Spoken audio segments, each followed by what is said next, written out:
This is Nick from Shock Withdrawal, and you're listening to the Brutally Delicious podcast. One, two, three, four. The Brutally Delicious podcast. The Brutally Delicious podcast. The Brutally Delicious podcast. The Brutally Delicious podcast. Nick, What up? How's it going? where do I know you from?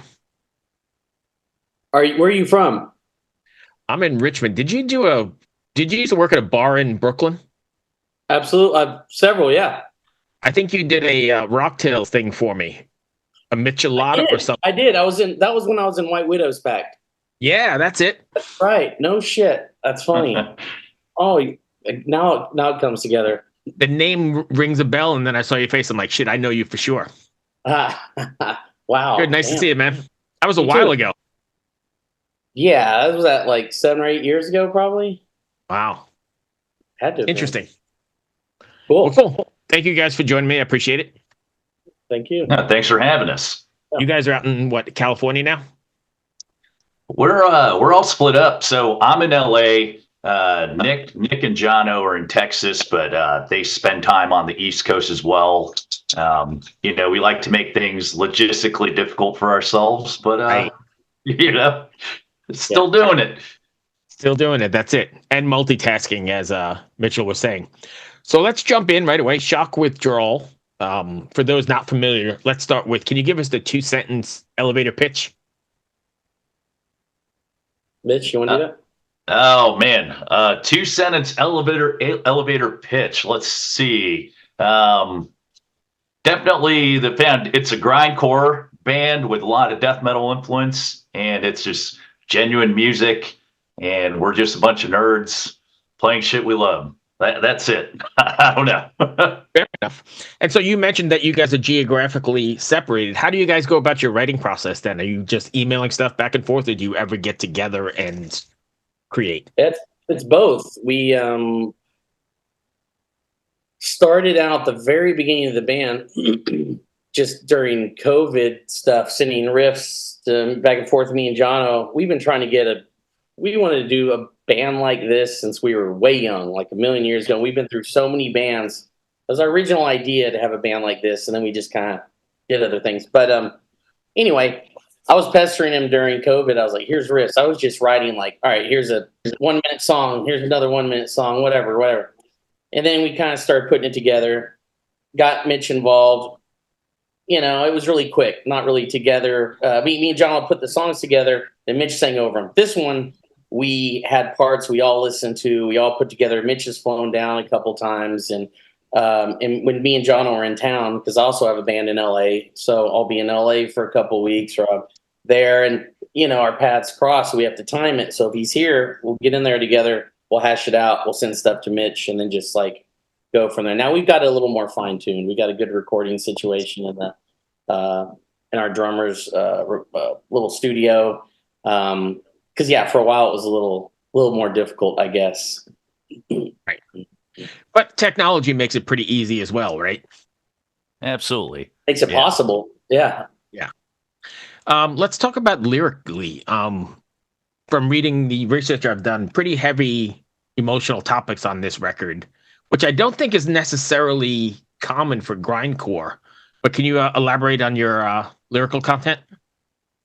Man, honestly, I was just I was having a really hard time writing lyrics in the beginning because, in past bands of mine, I'd always talk about, socially relevant topics and, not necessarily political, but like leaning towards that and just like my view on the world. And I feel like now writing about that would be just so on the nose because it's just interface all the time. Really, like, it's there on our phones, and it's just overwhelming. And I was just like having a hard time, and I decided, fuck it, why don't I just write about my personal experiences and how I'm feeling at the moment and the shit I'm going through.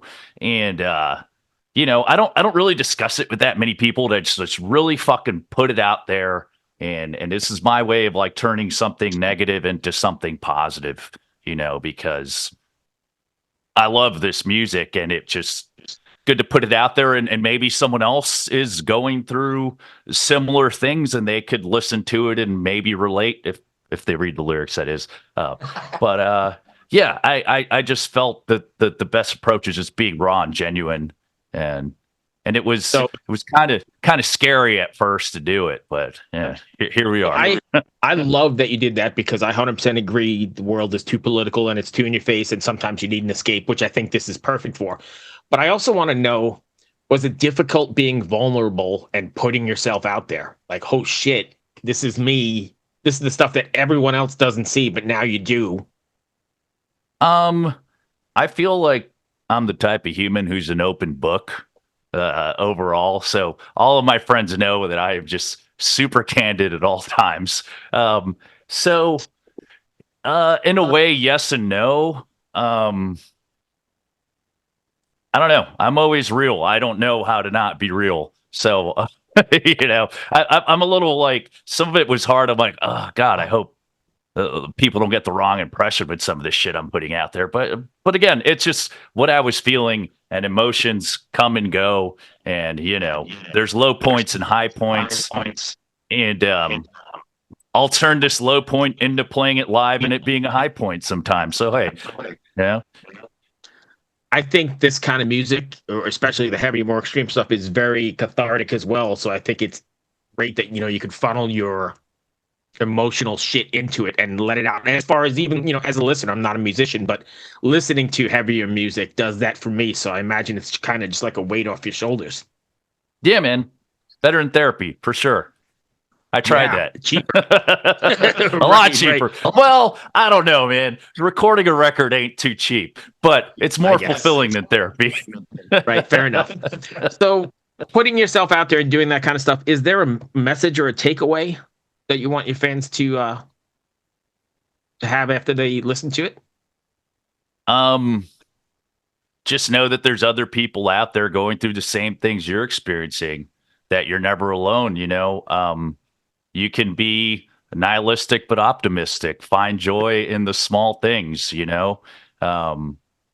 Not everything has to have a grand meaning. Just enjoy it for what it is. Okay, fair enough. Nick, you have anything? No, I mean, I agree. And to deliver that in a pretty aggressive vessel, I guess, that Short too. Comes across and really doesn't give you a whole lot of time to process, kind of makes the person have to look in to find these things, which is cool. Because if they want to slow down and rewind and read between the lines, that's what it takes. You have to do that. So I think in any sort of art or anything, that's a good thing. It's like, it's not buried, but you have to look for it. How does it make you feel when the emotions and all of your stuff you put into the songs comes alive in front of an audience, or even connects with somebody and you get an email or an after the show thing saying, hey, that got me through this? That's got to be the ultimate payoff, right? Yeah, I mean, honestly, the ultimate payoff is just making music for like-minded weirdos, people who are into this type of niche version of grind to death metal. If they so happen to read into it, that's awesome, but I don't expect that. Okay. Are you guys writing these songs for how they're going to come across on stage? Like, hey, this is a good point for a breakdown or a jump, or are you writing songs for the song's sake and then acclimating it to the stage? That's a good question. Honestly, with this, we're just kind of going, at least I can speak from the first start of the process. It's just something we can get excited about. Me and Jono, all of us, everybody, you, I'm sure include everybody. If you're an extreme music fan, you listen to such a wide space and everything somewhere. So all these influencers just flooding in, and it's like not a lot of thought sometimes. It's just like, come out with something that feels right. And then you start thinking like, oh, this would go good there. We're just influenced by so many different bands. I think the most thought is probably put in with our drummer, who is like, all right, I'm going to blast this song and then I need to move on. And then that sends me off into another path too. or I write a riff and he's like, oh, this will go good this way. It might be different. You know, I don't really know. We just want to write stuff that we like, and playing live obviously is completely different and nerve-wracking on its own if you put too much shit in there and it's dark and you're just like, oh, you know. Right. But so I don't know. I think the next one we'll have a better idea of maybe that influences some of it, but not yet. Okay. The crowd. You mentioned anyway. you mentioned influences, and I think everyone, or I think most metalheads and most people in the extreme metal world, they have like a gateway record or gateway band that got them into the whole scene. You know, for me, it was like Diary of a Madman. I remember picking it up, seeing it in the store and going, holy shit, I don't know anything about Ozzy, but the record cover looks cool. And then, you know, the first 3 notes of Over the Mountain, and I'm sucked in for life. What was it for you guys? Mitch? Ooh, Yeah. for me, I think I have 2 records. I'm a bit younger, not that young, but I mean, not really metal, but I remember having a tape copy of Nirvana's In Utero, and the song Tourette's towards the end was like way heavier and more aggressive. I'm like, holy shit, this is cool. And then I remember I had a friend who played the Cowboys from Hell Pantera for me, and I thought it was great. But then I went to the store and I bought the new Pantera album at the time, and it was Far Beyond Driven. And the moment I pressed play and I heard Strength Beyond Strength, my life Done. absolutely Changed. fucking changed. Yeah. I was like, I need more of this. This is fucking incredible. And the rest is history. That was definitely one. What about you, Nick? So a friend of mine, I was always into music when I was a kid, you know, and in the 80s and stuff, I'd sit and watch from the TV, watch the fucking videos and all that shit. And I was always absorbing it. My parents had tons of records, all sorts. I mean, you go from Frank Zappa 10 years after to like soul music to like, I mean, blues, everything down that length, country, all sorts. So I was always like a big Michael Jackson fan for a long time. Sure. All through my childhood. And I remember liking rock music always, but one thing that really just took it all, and rap. I was a huge rap fan in late 80s, Yes. early 80s. That was like, So, I'm that going to was the interrupt cool you. thing. I think DeMartini is so underrated, man. Even to this day, he's so underrated. Oh, no, I said rap, but I love DeMartini also. Oh, I thought you said rat. I was like, whoa, I No. think I agree with you. I love those records. Oh, no, rap like hip hop. That was a big Yes. deal. But I love rap, and Warren DeMartini is one of my favorite of that era. That's a whole nother him and Yeah, sorry, I That's a misheard. whole, yeah, we could talk about White Lion. We go way down there. But also big influences. But we fast forward to when this is like 91, I guess. And I had a friend whose older brother lived down the street. And we used to go, there's an empty lot where they hadn't built houses yet. We go hit the ball. He'd bring his boombox. He was like, hey, yeah, I got some tapes from him. And this Metallica band. And I had seen the Metallica logo. I didn't have any connection to it. I mean, I'd seen it. I might have heard it. It didn't click. But he brought over whatever the first, I think it was Enter Sandman cassette single. And he has his brother bought all the stuff that just came out. He put it in, and I was just like, what the hell? That guitar sound just smoked me. I was like, and it sounded really good in the boombox with the bass and all that. I was just like, this is incredible. I love Guns N' Roses also, but this is something else. And that was immediately like, boom, I'm obsessed with this. And that led into Pantera. And then growing up with Texas, it's unavoidable. And then Pantera and just having magazines where you're looking at rockabilly and seeing the T-shirts and like, who's Morbid Angel, who's that? And then eventually live, I got to see Pantera and I Hate God open and White Zombie. And that just like, to see that stuff live, that was permanent down as dirty as it goes, you know, all the way to the bottom, all the way back up. So, yeah. Interesting. Yeah. Mm-hmm. Are you guys planning on taking this on the road? Yeah. We're We're to get some shows together. I mean, it's been more difficult. Everybody's touring and playing right now, and our schedules are making it really hard. So it's just figuring this out. We'll get it together. So if anyone out there wants us to come to your town, hit us up. Drop us a line.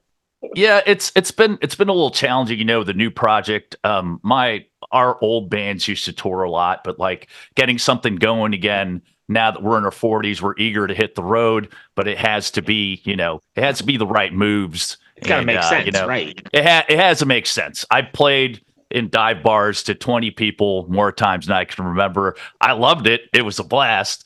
But ideally, this should be a little more strategic and we don't have a booking agent yet, and I haven't booked a DIY tour in maybe a decade. So, Right.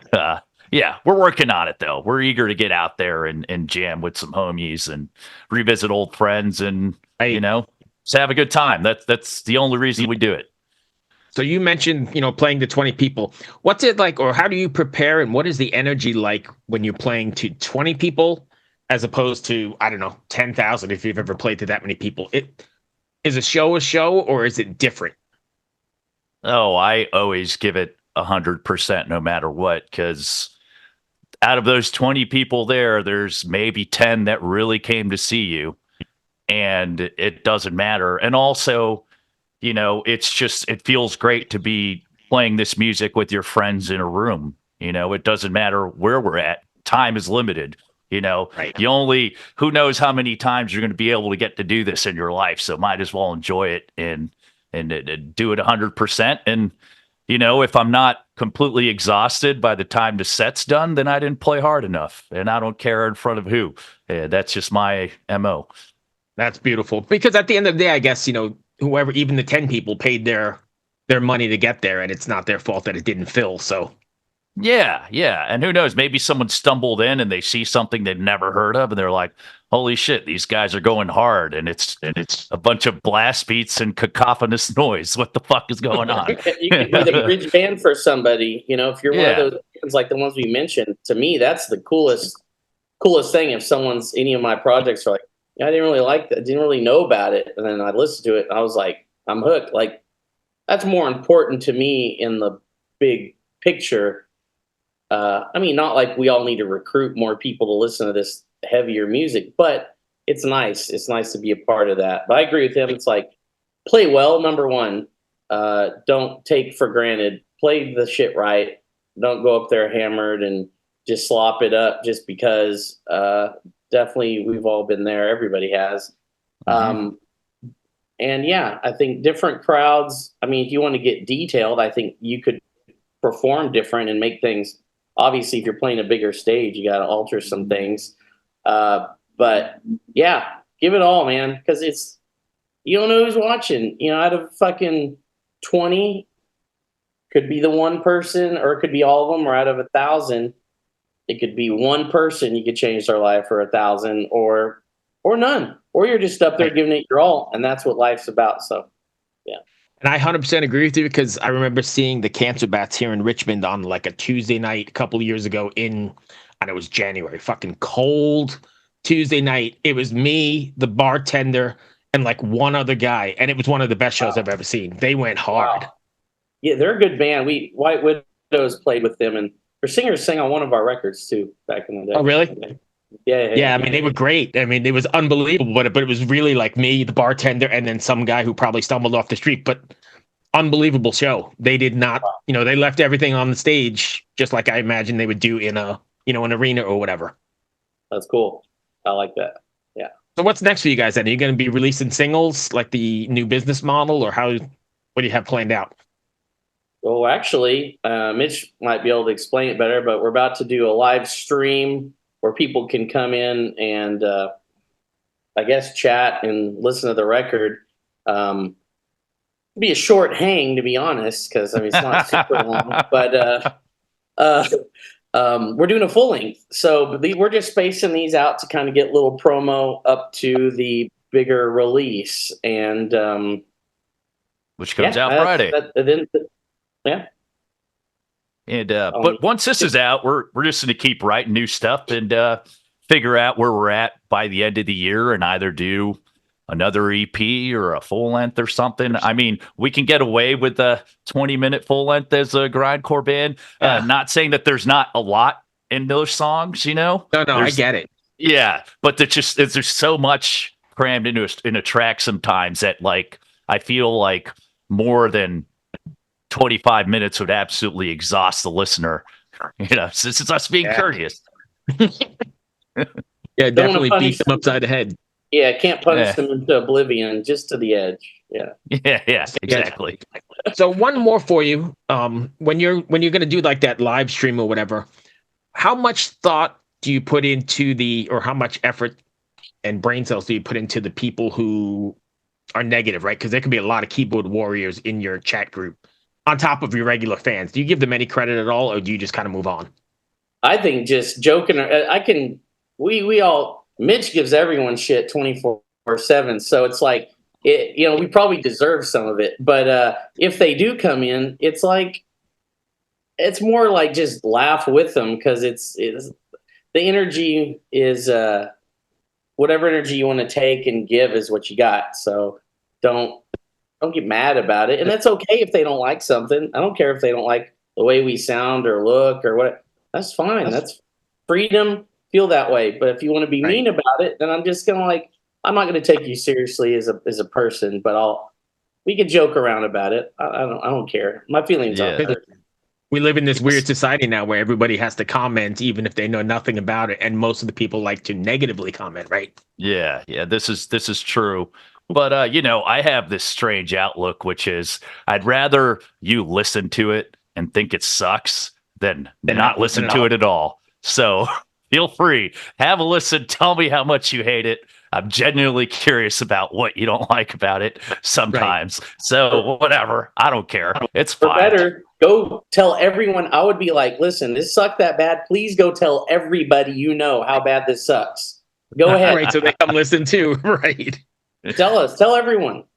Yeah, nice. That's great. If fans want to find you guys, can you give us your socials? It's Shock Withdrawal on just about everything on Instagram. I think Instagram's what we post on the most. There's a Facebook, usually Bandcamp. If you go on Bandcamp and if you click follow, it puts you on a mailing list where on occasion I'll send out a mass email with news and updates on stuff. But that's pretty much it. If you want to find Mitch, go to Highland Village. Highland Park. Highland Park. Highland Village is in Dallas. Go to any bar. You'll find him eventually. Yes, working. So that's going to bring me to the end of this. And did I miss anything you want to cover? No, I'd say that's pretty spot on, man. Thanks. That's cool questions. Good hangs. Good. So before we go then, I'm not letting you go yet. I've got a couple off the wall, ridiculous questions that I usually mix up and ask. They end up being really good shorts for my social media people. Right. They're nothing to do with shock withdrawal, pretty much nothing to do with anything we're talking about, just fucked up questions. You game? Yep. Yeah, let's do it. I love fucked up questions. I'll just hit you with three. If you don't like it, we can just move on. But is a hot dog a sandwich? It could be anything you want it to be. It's a multi-purpose tool. Just get creative. Heck. I say yes, but it just brings the question: is anything with the bread that's cut this half on the other end of the spectrum too, depending on the meat? So, sure, yeah, it could be a sandwich. Why not? I would say so. I mean, because if you cut that little whatever, somebody once on the show called it a hot dog hymen or a bun, whatever. You cut that stupid thing up, then it's a sandwich, right? Because the definition. Absolutely. Yeah. So I'm with you. So same line. If hot dogs were sentient, do you think they'd, question their existence if they're a sandwich or not? Would they? If you were a hot dog, would you eat yourself? Wasn't that the question? Yes, absolutely. How are we getting deep? Hey, is cereal a soup? Ooh. No. Why? Because soup is made in water, and that's what creates it. Unless the cereal was made within the milk. Because it's essentially just too much dressing in a giant salad of whole grains and minerals, possibly. I have asked that question so many times, and that's the best answer I've gotten. Everybody always says no, but then because it's cold, and then you can't really use that argument because you got like Russian borscht and all these other cold soups. So that doesn't work. That was the best answer. Gazpacho. Yeah, right. So there's other things. Yeah. All right. So, what mythical creature would improve the world the most if it existed? Cthulhu to wipe us all out. Hold on, let me hold back on one. I don't want to lose any fans here. We can take the fifth if you want. No. I got. Hold on. Mythical creature that. I mean, you're not going to offend anybody here. We've had people say, Yeah. You're like a fan I was of. going to turn it. It was going to turn a little more serious. Yeah, something like that. We need a Godzilla or something, kind of tidy up. You're a fan of like centaurs, right? Like if you had like a cool centaur to ride, take you around. Cool. So the last one. What 3 things could you purchase at the grocery store that would make the cashier the most uncomfortable? Depends on location in the country, I would imagine. This is All right, true. so Texas. You're in Texas. Let's use Texas. In Texas, maybe all the ingredients for chili and a whole bunch of beans with that might piss some people off because they don't like beans in their chili. I also like that you didn't go for like the obvious shock value that everyone goes for. That was beautiful. Yeah, I was about to say like a PVC pipe, some gloves, and Crisco. You know? Yeah, we get a lot of that. Some enemas and whatever. That's So that was actually pretty good. That's just Mitch's daily list. You go on his fridge. That's all it's on there. Always Bikinis and Crisco. Yeah. That is all I've got. I hope that wasn't too bad. A rat trap in there too. You got to get a rat trap. You know, Nice. a little creative. Thank you, my friend. It's good seeing you. You too. Be well. Man. You're in Richmond, you said? Yes. Oh, right on. Cool, man. I fucking love Richmond. Maybe we'll be there sometime soon. It would That'd be roll. great. Yeah, I love it here too. It's really nice. Great metal scene. Great history. Great everything. Yeah. Fuck. What was the bar with the arcade? It closed down. The barcade? No, there was a bar with like a little arcade and a restaurant. This dude Mark used to run the booking there. I don't Jesus know. Christ. Oh, is it Strange Matter? Yes, man. That venue fucking ruled so much. Yeah, that's the venue I was telling you about with Cancer Bats. That's where I saw them. Oh shit! Yeah, yeah. That place absolutely is awesome. Yeah, I liked it a lot. But you're right, it's gone and it's sitting vacant. Oh, that's such a bummer.